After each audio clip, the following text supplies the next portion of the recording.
শালার ফুতে ক্যাসিনে খেলে খেলে জীবনটা বরবাদ করে দিছে। এই তোরা আমি খুঁজতেছি, তুই তোর ফ্যামিলির মধ্যে এত টর্চারিং করে আছিস কিল্লাই, তুই এই জুয়ান নেশায় পড়ি তোর ফ্যামিলির বরবাদ করে দিছস।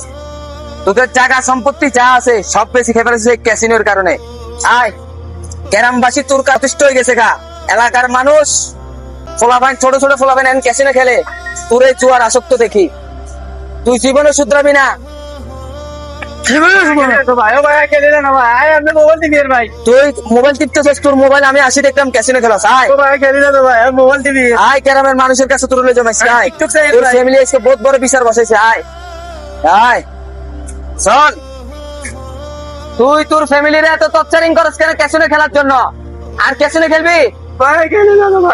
তুই না খেললে তোর মোবাইল আমি কেন দেখলাম? তুই ছোট ছোট এলাকার পোলাপানটা তুই নষ্ট করছস ক্যাসিনো শিখে রে। কোন কারণে তুই ক্যাসিনো খেলস? আর খেলবি ক্যাসিনো? তোর তুই ফোলাটা নষ্ট হয়ে গেছস। তোর আমরা কত সুন্দর জানতাম, কত ভালো জানতাম। তুই টাকা সম্পত্তি সবকিছু বিক্রি করি